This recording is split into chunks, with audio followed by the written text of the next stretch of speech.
பண்ணையெல்லாம் பொன் கொழிக்க செய்திடுவோம், அதில் பன்மடங்கு உற்பத்தியை பெருக்கிடுவோம். பண்ணையெல்லாம் பொன் கொழிக்க செய்திடுவோம், அதில் பன்மடங்கு உற்பத்தியை பெருக்கிடுவோம். உழவர் உலகம்.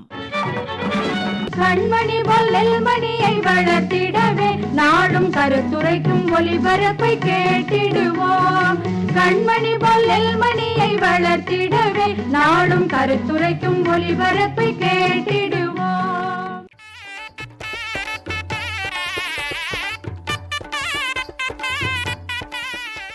லாபகரமான ஒருங்கிணைந்த பண்ணையம் தொடர் நிகழ்ச்சி.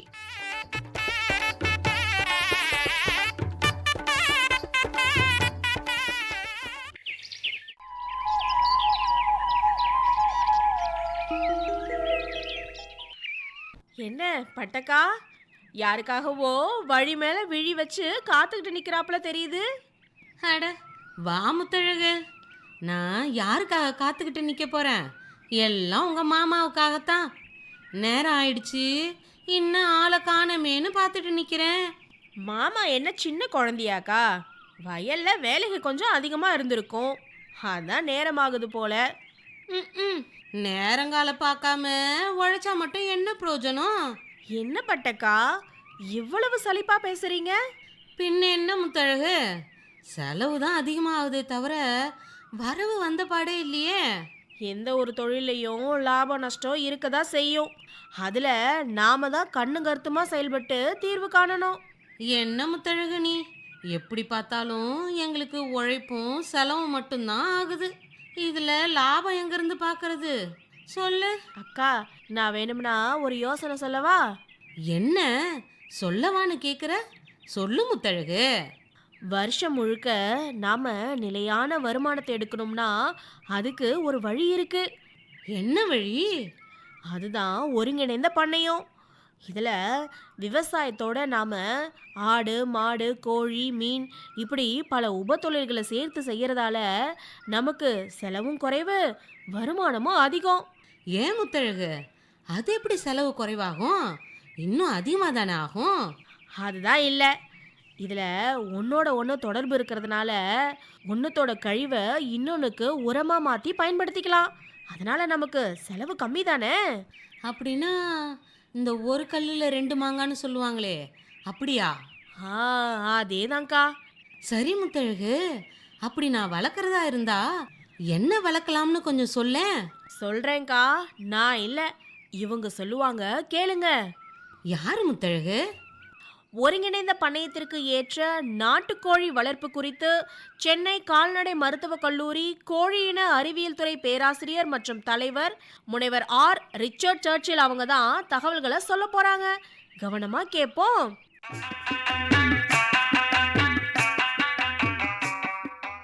முதல்ல ஒருங்கிணைந்த பண்ணை முறை அப்படின்னா என்ன அப்படிங்கிறத பார்க்கலாம். ஒன்றுக்கு மேற்பட்ட தொழில்களை ஒன்றா ஒருங்கிணைச்சு செய்கிறத ஒருங்கிணைந்த பண்ணை முறை அப்படின்னு சொல்கிறோம்.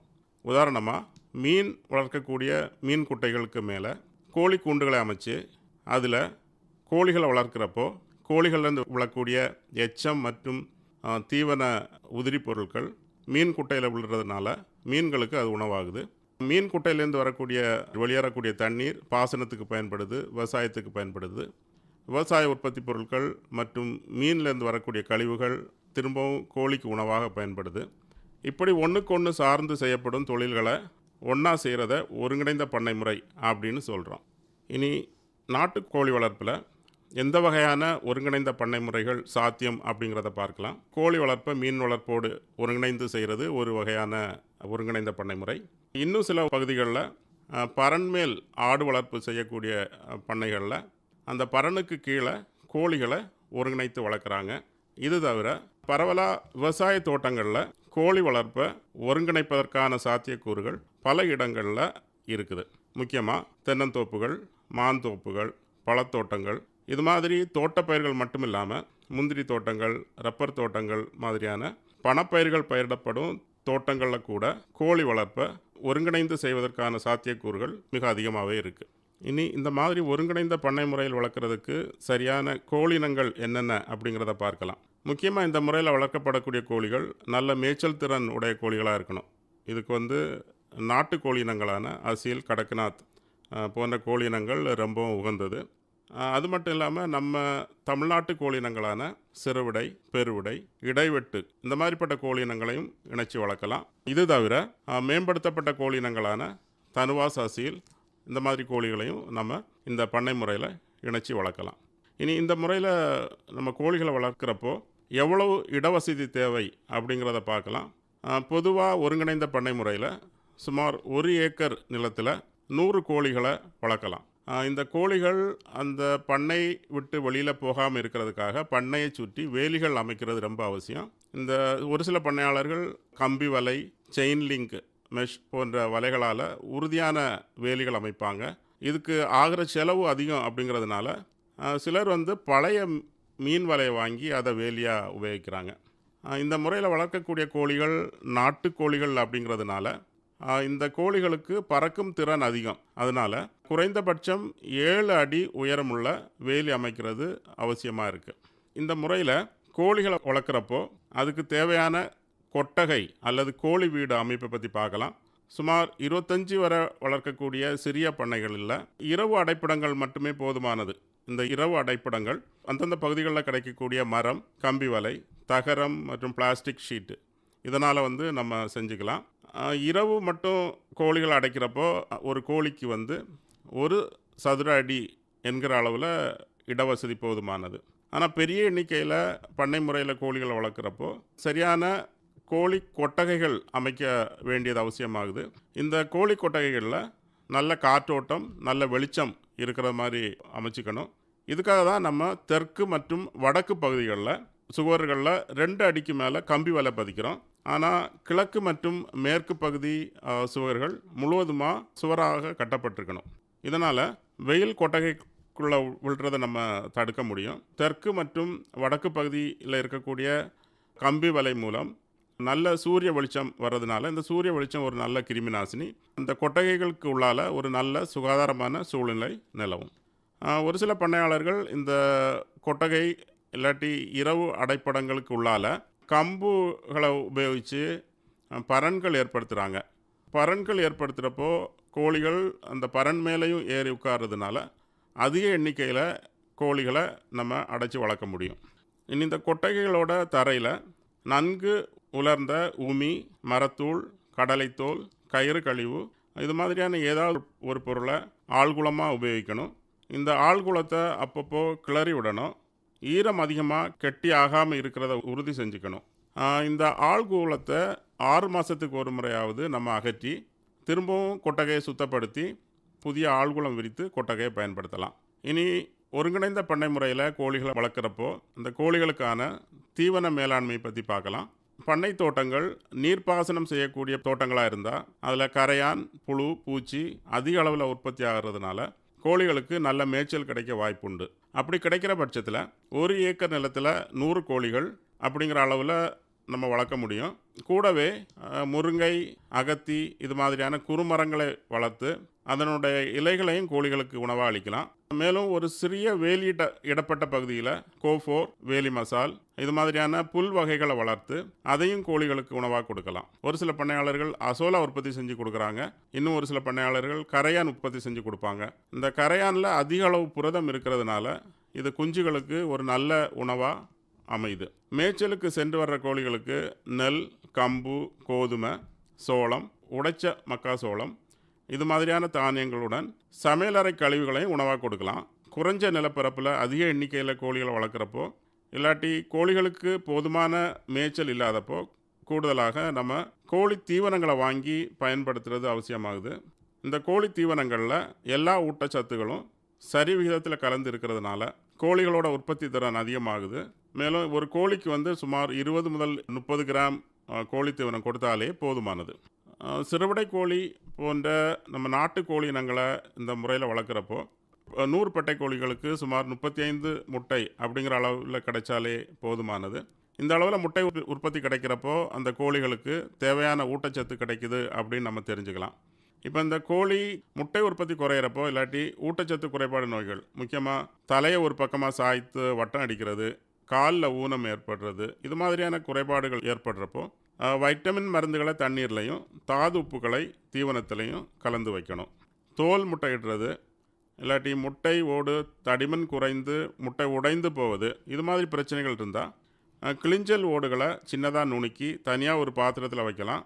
இதை உட்கொள்ளும் போது கோழிகளுக்கு தேவையான கால்சியம் ஊட்டச்சத்து கிடைக்கிறதுனால இந்த குறைபாட்டை நிவர்த்தி செய்ய முடியும். இனி இந்த கோழிகளில் இனப்பெருக்க மேலாண்மை பற்றி பார்க்கலாம். இனப்பெருக்கத்துக்காக 10 பட்டை கோழிகளுக்கு ஒரு சேவல் அப்படிங்கிற அளவில் இணைத்து வளர்க்குறப்போ நல்ல பொரிப்பு திறனுடைய முட்டைகள் கிடைக்குது. நாட்டுக்கோழிகள் பெரும்பாலும் நல்ல அடைகாக்கும் தாய்மை பண்பு இருக்கிறதால இயற்கை முறையில் அடை வச்சு குஞ்சுகளை பொரிக்க முடியும். நல்ல அடைக்கோழிகளை தேர்வு செஞ்சு அது அடைப்பருவத்தை அடைகிறப்போ ஒரு கோழியில் 10 முதல் 15 முட்டை வரை வச்சு அடை வைக்கலாம். இந்த அடை வைக்கிறதுக்காக உடைந்த பானை, இரும்பு சட்டி, பாதியாக வெட்டப்பட்ட பிளாஸ்டிக் கேன் இதெல்லாம் நம்ம அடைப்பெட்டிகளாக உபயோகிக்கலாம். இந்த அடைப்பெட்டிகளில் மரத்தூள், உமி அல்லது மணல் மாதிரியான பொருட்களை இட்டு முட்டைகளை அடுக்கி அதில் கோழிகளை அமரும்படி செய்யலாம். முட்டைகளை கோழிகள் மூலம் அடை வைக்கிறது அதிக ஆள் நடமாட்டம் இல்லாத இருட்டான பகுதிகளில் அடை வைக்கலாம். அடை வச்ச பிறகு தினமும் 20 நிமிஷம் கோழிகளை வெளியில் அனுப்பி கோழிகள் எச்சம் போகிறதுக்கும் அந்த நேரத்தில் கோழிகளுக்கு நல்ல ஊட்டச்சத்து மிக்க தீவனங்கள் கொடுக்கறதுக்கும் ஏற்பாடுகள் செய்யணும். குஞ்சுகள் பொரித்த பிறகு தாய்க்கோழிகளே இந்த கோழி குஞ்சுகளை வெப்பம் கொடுத்து பராமரிக்கும். சுமார் 2 மாதங்கள் வரை தாய்க்கோழிகள் இந்த குஞ்சுகளை வளர்த்து பராமரித்த பிறகு அந்த தாய்க்கோழிகள் குஞ்சுகள்கிட்ட இருந்து பிரிஞ்சு திரும்பவும் முட்டையிட ஆரம்பிக்கும். ஆனால் பெரிய எண்ணிக்கையில் கோழிகளை வளர்க்குற பண்ணைகளில் அடைக்கோழிகள் மூலம் குஞ்சு பொரிக்கிறது அப்படிங்கிறது சாத்தியமாக இருக்காது. அதனால் அந்த பண்ணையாளர்கள் அடைக்காப்பான் பெட்டிகளை உபயோகித்து குஞ்சுகளை பொரிக்கிறாங்க. தினமும் உற்பத்தி ஆகிற முட்டைகளை குளிர்சாதன பெட்டிகளில் சேகரித்து வச்சுட்டு ஒரு வாரத்துக்கு ஒரு முறை இந்த முட்டைகளை ஒன்றா இந்த அடைக்காப்பான் பெட்டிகளில் அடை வைக்கிறாங்க. பெரும்பாலான பண்ணையாளர்கள் சின்ன தெர்மோகோல் பெட்டியாலான சுமார் 100 முட்டைகள் கொள்ளளவு உள்ள அடைக்காப்பான்களை உபயோகிக்கிறாங்க. இந்த மாதிரி பொரிக்கிற குஞ்சுகளை செயற்கை முறையில் ப்ரூடிங் செஞ்சு பராமரிக்கணும். இந்த முறையில் இளங்குஞ்சுகளுக்கு வெப்பம் கொடுப்பதற்கு குண்டு பல்புகளை பயன்படுத்தலாம். ஒரு கோழி குஞ்சுக்கு 1 வாட் அப்படிங்கிற அளவில் இப்போ நம்ம 60 வாட் பல்பை உபயோகிக்கிறோம் அப்படின்னா 60 கோழி குஞ்சுகளுக்கு அது போதுமானது. இந்த பல்புகளை 1.5 அடி உயரத்தில் தரையிலிருந்து தொங்க விடணும்.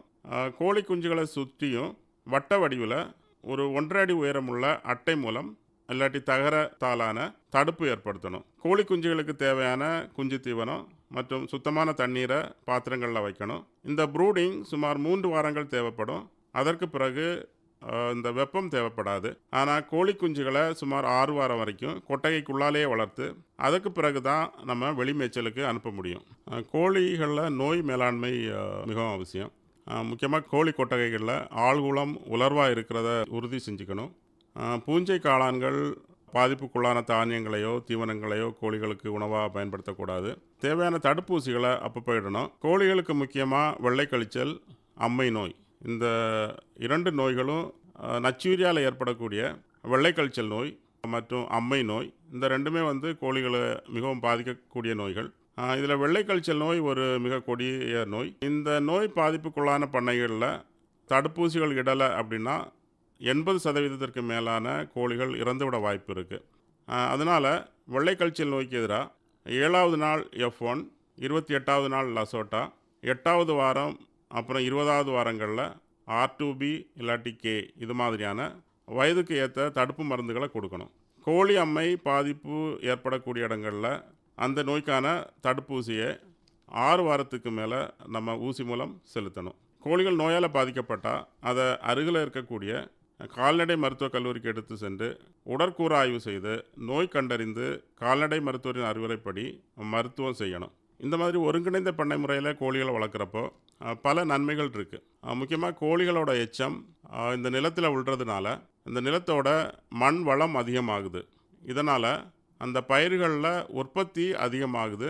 இந்த பயிர்களுக்கு இட வேண்டிய உரத்தினோட அளவும் குறையுது. இது மட்டும் இல்லாமல் இந்த கோழிகள் மண்ணை கிளறி மேய்கிறதுனால மண்ணில் காற்றோட்டம் அதிகமாகுது.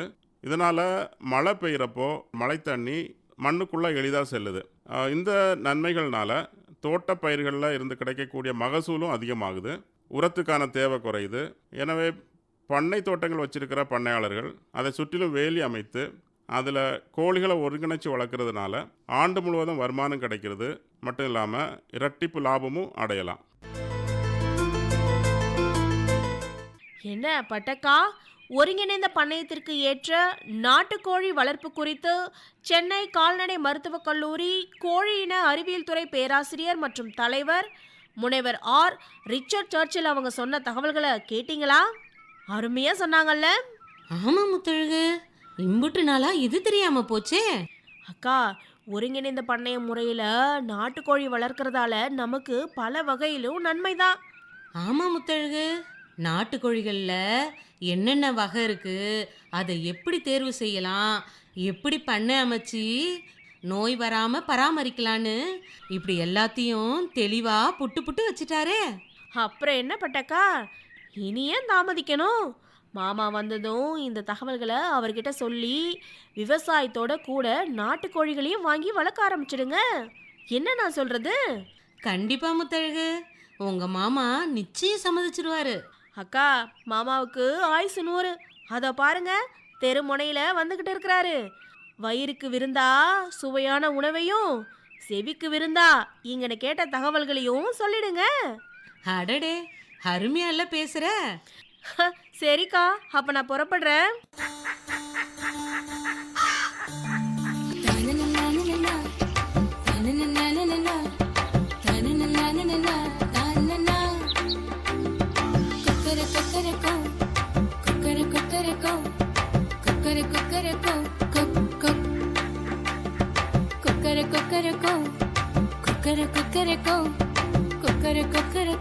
சேவலே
அடுத்து வருவது வேளாண் செய்திகள்.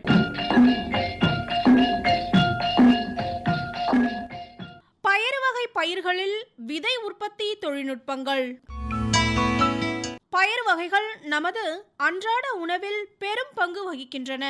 மேலும் பயறு வகை பயிர்கள் நமக்கு உணவுப் பொருளாக மட்டுமின்றி கால்நடைகளுக்கு சிறந்த தீவனமாகவும், பசுந்தாள் உரமாகவும், மண் அரிமானத்தை தடுக்கும் போர்வையாகவும், மண் வளத்தை பாதுகாக்கவும் பயன்படுகின்றன. சிறு விவசாயிகளாலும் வளமற்ற மானாவரியிலும் பயறு வகைகள் பயிரிடப்படுகின்றது. ஆனால் தானிய பயிர்களை விட பயறு வகைகளில் கிடைக்கும் லாபம் அதிகமாகும். மேலும் இப்பயிர்கள் குறைந்த நீர் தேவையுடன் குறுகிய காலத்தில் வளர்ந்து அதிக லாபம் பெற்று தரக்கூடிய பயிர்களாகும். தமிழ்நாட்டில் பயறு வகை பயிர்கள் சுமார் 8 லட்சம் ஹெக்டேர் பரப்பளவில் பயிரிடப்பட்டு வருகிறது. இவற்றில் உளுந்து மற்றும் பச்சை பயிறு முறையே 4 லட்சம் மற்றும் 2 லட்சம் ஹெக்டேர் பரப்பளவிலும், துவரை 0.44 லட்சம் ஹெக்டேர் பரப்பளவிலும் பயிரிடப்படுகிறது. வேளாண் உற்பத்தியில் தரமான விதைகளை பயன்படுத்துவதால் சுமார் 15 முதல் 20% வரை உற்பத்தியை அதிகரிக்க முடியும். பயறு வகை பயிர்களில் உயர் விளைச்சல் பெற சரியான விதை உற்பத்தி முறைகளையும் தொழில்நுட்பங்களையும் கடைபிடித்து விதைகளை உற்பத்தி செய்வதன் மூலம் பயறு வகை பயிர்களின் உற்பத்தியை அதிகரிக்க செய்யலாம். இதற்கான நில தேர்வு, நிலம் தயாரித்தல் மற்றும் பயிர் விலகு தூரம் பற்றி தெரிந்து கொள்வோம். பயிர் வகை பயிர்களில் விதை உற்பத்திக்காக தேர்ந்தெடுத்த நிலத்தில் அதற்கு முந்தைய பயிர் வேறு ரகமாகவோ அல்லது சான்று பெறாத அதே ரகமாகவோ இருக்கக்கூடாது. ஏனெனில் நிலத்தில் தங்கியுள்ள விதைகள் இப்பருவத்தின் போது தான் தோன்றி பயிர்களாக முளைத்து கலவன்களாக தோன்றும். வேரழுகல் நோய் இல்லாத நிலமாயிருத்தல் அவசியம். நல்ல வடிகாலுள்ள செம்மண் மற்றும் வண்டல் மண் நிலம் நல்ல திரட்சியான விதைகளை தரும். பயிர் வகைகளின் விதை உற்பத்திக்கு நிலத்தை நன்றாக உழுது பயன்படுத்த வேண்டும். இதற்கு முதலில் மண்ணின் கடினத்தன்மையை நீக்கி நிலத்தை மேம்படுத்த வேண்டும். இதற்கு 12.5 டன் தொழு உரம் அல்லது 12.5 டன் மக்கிய தென்னை நார் கழிவு இட வேண்டும். துவரை பயிரில் அயல் மகர்ந்த சேர்க்கை அதிக அளவில் நடைபெறும். உளுந்து மற்றும் பச்சை பயிறு தன் மகர்ந்த சேர்க்கை பண்பு கொண்டவைகளாகும். எனவே இனக்கலப்பை தவிர்க்க விதை பயிர்களை சான்று பெறாத அதே ரகம் மற்றும் வேறு ரகத்திடமிருந்து சற்று விலக்கி வைத்திருக்க வேண்டும். எனவே துவரை, உளுந்து, பச்சை பயிறு, தட்டை பயிறு ஆகியவற்றுக்கு முறையே 10 மீட்டர் மற்றும் 5 மீட்டர் என்ற அளவில் பயிர் விலகு தூரம் இருக்க வேண்டும். இதற்கான பருவம் மற்றும் விதை அளவானது விதைப்பதற்கு ஆடி மற்றும் மாசி பட்டம் மிகவும் ஏற்றது. விதைகள் முதிர்ச்சி அடையும் போது அதிக மழையோ வெயிலோ இல்லாமல் இருப்பது அவசியம். விதை உற்பத்திக்கு சான்று பெற்ற விதைகளையே பயன்படுத்த வேண்டும். ஆதார விதை பயிருக்கு வல்லுநர் விதைகளையும் சான்று விதை பயிருக்கு ஆதார விதைகளையும் பயன்படுத்த வேண்டும். துவரை, உளுந்து, பச்சை பயிறு போன்ற வகைகளுக்கு ஒரு ஏக்கருக்கு சராசரியாக 20 கிலோ விதை தேவைப்படும். விதை நேர்த்தி பற்றி தெரிந்து கொள்வோம். முதலாவதாக பூஞ்சான விதை நேர்த்தி. விதைப்பதற்கு 24 மணி நேரத்திற்கு முன்பு பூஞ்சான கொல்லியான கார்பன்டாசிம் அல்லது உயிர் பூஞ்சான கொல்லியான சூடோமோனாஸ் ஃப்ளூரசன்ஸ் அல்லது ட்ரைகோடர்மா விரிடி கலந்து விதை நேர்த்தி செய்ய வேண்டும். அடுத்ததாக நுண்ணுயிர் விதை நேர்த்தி. ஒரு ஹெக்டேருக்கு தேவையான பூஞ்சான விதை நேர்த்தி செய்த விதைகளை 3 பாக்கெட் ரைசோபியம் நுண்ணுயிர் உரத்துடன் 500 மில்லி ஆற வைத்த அரிசி கஞ்சியுடன் கலந்து விதை நேர்த்தி செய்ய வேண்டும். ரைசோபியத்துடன் 3 பாக்கெட் பாஸ்போபாக்டீரியா நுண்ணுயிர் உரத்தினை கலந்தும் விதை நேர்த்தி செய்யலாம். இதனால் மண்ணில் உள்ள மணிசத்தை பயிர்கள் கிரகித்து கொள்ளும். நுண்ணூட்ட உரங்களான துத்தநாகம், மாலிப்டினம் மற்றும் கோபால்ட் ஆகியவற்றை முறையே 4.1.5 கிராம் என்ற அளவில் 1 கிலோ விதையுடன் கலந்தும் விதை நேர்த்தி செய்யலாம். விதைப்பு மற்றும் உர மேலாண்மை பற்றி தெரிந்து கொள்வோம். உளுந்து மற்றும் பச்சை பயிறு விதைக்க வரிசைக்கு வரிசை 45 சென்டிமீட்டர் இடைவெளியும் செடிக்கு செடி 10 சென்டிமீட்டர் இடைவெளியும் இருக்க வேண்டும். இரவையில் விதை உற்பத்தி செய்ய பாத்தி அல்லது பார்சால் முறையிலும் விதைப்பு செய்ய வேண்டும். பார்சால் முறையில் 2 அடி பார் அமைத்து அதன் இரு புறங்களிலும் விதைகளை ஊன்றினால் நீரை சிக்கனமாக பயன்படுத்த முடியும். கடைசி உழவின் போது ஹெக்டருக்கு 5 டன் தொழு உரம் இடுவது சாலச் சிறந்தது. ரசாயன உரங்கள் இடும் முன் மண் பரிசோதனை செய்து அதற்கேற்ப உரமிடல் வேண்டும். பச்சை பயிறு மற்றும் உளுந்து பயிர்களுக்கு தேவையான உர அளவினை பற்றி தெரிந்து கொள்வோம். மணிசத்தை சூப்பர் பாஸ்பேட் உரம் மூலம் இடவில்லை எனில் ஜிப்சம் மூலமாக கந்தகத்தை இட வேண்டும். இரவை பயிர்களுக்கு தற்போது ஹெக்டேருக்கு 25 கிலோ துத்தநாக சல்பேட்டும் பரிந்துரை செய்யப்படுகிறது. விதை விதைக்கும் தருவாயில் அனைத்து உரங்களையும் அடியுரமாக இட வேண்டும். மேலும் நுண்ணூட்ட உரக்கலவையை ஒரு ஹெக்டேருக்கு 5 கிலோ என்ற அளவில் இட வேண்டும். பயிர் வகை பயிர்களுக்கு பூக்கும் பருவம் மற்றும் காய் வளர்ச்சி பருவங்களில் தண்ணீர் மிக அவசியம். விதைத்த அன்றும் விதைத்த 3ஆம் நாள் உயிர் தண்ணீரும் பாய்ச்சுதல் அவசியம். பின்னர் மண்ணின் தன்மை மற்றும் நிலவும் காலநிலைக்கு ஏற்ப 7 முதல் 10 நாட்களுக்கு ஒருமுறை நீர் பாய்ச்ச வேண்டும். களவன் அகற்றுதல் பற்றி தெரிந்து கொள்வோம். பிற ரகங்கள் விதைப்பயிரில் கலப்பதை களவன் என்கிறோம். களவன்கள் விதைப்பயிரின் இன தூய்மையை பாதித்துவிடும். களவன்களை அந்தந்த பருவங்களில் கண்டிப்பாக நீக்க வேண்டும். பூக்கும் பருவத்திற்கு முன்னர் விதைப்பயிரில் செடியின் உயரத்தை கொண்டு உயரமான செடிகள் மற்றும் குட்டையான செடிகள், தண்டின் நிறம் வேறுபாடான செடிகள், பூக்கும் காலத்திற்கு முன்பே பூக்கும் செடிகள் ஆகியவற்றை நீக்க வேண்டும். பூக்கும் போது பூவின் நிறம் மற்றும் அவற்றின் அளவை கொண்டு களவன்களை அகற்ற வேண்டும். காய்களின் நிறம், அகலம், நீளம் மற்றும் காய்களின் மேலுள்ள உரோமங்கள் ஆகியவற்றை கொண்டு கலவனை அகற்றலாம். தவிர அறுவடைக்கு முன்னர் செடியின் தன்மை, காய்களின் தன்மை கொண்டு கலவனை அகற்றலாம். அறுவடை பற்றி தெரிந்து கொள்வோம். பச்சை பயிறு காய்கள் நன்கு முற்றிய பின் காய்களை மட்டும் பறித்து அறுவடை செய்யலாம். உளுந்து செடியை வேருடன் பிடுங்கி நன்கு காய வைத்து அடித்து தானியங்களை தனியாக பிரித்தெடுக்கலாம். காய்களிலிருந்து விதைகளை வளையும் மூங்கில் குச்சி கொண்டு அடித்தும் பயறு வகை காய்களிலிருந்து பிரித்தெடுக்கும் இயந்திரங்களின் மூலமாகவும் பிரித்தெடுக்கலாம். விதைகளை 8 முதல் 9% ஈரப்பதத்திற்கு உலர வைத்தல் வேண்டும். விதைகளை 8% ஈரப்பதத்தில் 50% கரியமில வாயுவினை கொண்டு 15 நாட்களுக்கு ஒரு முறை என 3 முறை விதை நேர்த்தி செய்ய வேண்டும். விதைகளின் ஈரப்பதத்தினை 8 முதல் 9% குறைத்து பின் குறுகிய கால சேமிப்பிற்காக சாக்கு அல்லது துணி பைகளில் சேமிக்கலாம். இடைக்கால சேமிப்பிற்காக உள் உறை கொண்ட சாக்கு பைகளில் சேமிக்கலாம். நீண்ட கால சேமிப்பிற்காக 700 கன அளவு கொண்ட சாக்கு பைகளில் சேமிக்கலாம்.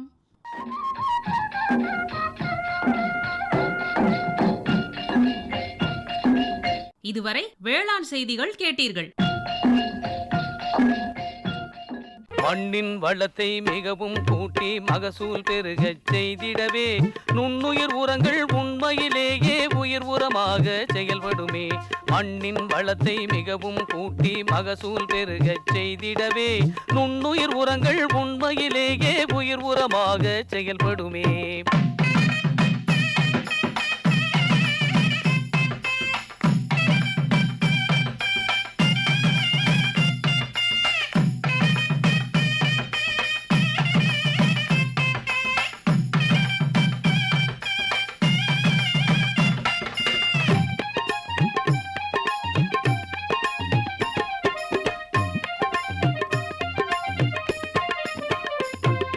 பண்ணையில் தழைச்சத்து உரச்செலவை பாதிக்கு பாதியாய் குறைத்திடுமே. பண்ணையில் தழைச்சத்து உரச்செலவை பாதிக்கு பாதியாய் குறைத்திடுமே. பயிர் வளர்ச்சியில் பூச்சி தாக்காம பாதுகாப்பு பலன் தந்திடுமே. பயிர் வளர்ச்சியில் பூச்சி தாக்காம பாதுகாத்து பலன் தந்திடுமே. மண்ணின் வளத்தை மிகவும் கூட்டி மகசூல் பெருகச் செய்திடவே நுண்ணுயிர் உரங்கள் உண்மையிலேயே உயிர் உரமாக செயல்படுமே.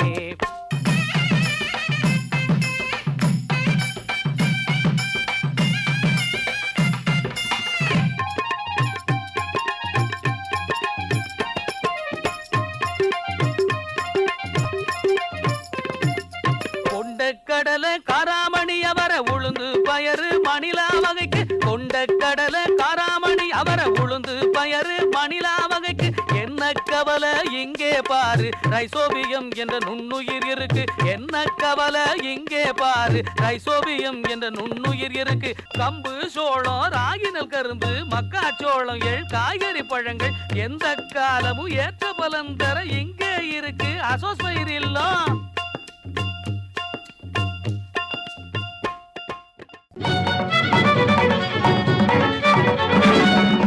பொருளத்தனையும் விளைத்திடுவோம். நித்தம் உழைப்பால் நில மகளை வணங்கிடுவோம். அமைப்பில் உதவி பி. சண்முகப்பிரியா. உண்ணும் பொருளத்தனையும் விளைத்திடுவோம். நித்தம் உழைப்பால் நில மகளை வணங்கிடுவோம். அமைப்பு எஸ். முருகேசன். பொட்டலையும் பூம்பொழிலாய் திருத்திடுவோம். அதற்கு புத்தம் புது முறைகளையும் புகுத்திடுவோம். பொட்டலையும் பூம்பொழிலாய் திருத்திடுவோம். அதற்கு புத்தம் புது முறைகளையும் புகுத்திடுவோம். இத்துடன் இன்றைய உழவர் உலகம் நிகழ்ச்சி நிறைவு பெறுகிறது. பட்டி தொட்டி சொர்க்கமாக பாடுபட்டே நம் பாரத சமுதாயத்தை உயர்த்திடுவோம். பட்டி தொட்டி சொர்க்கமாக பாடுபட்டே நம் பாரத சமுதாயத்தை உயர்த்திடுவோம்.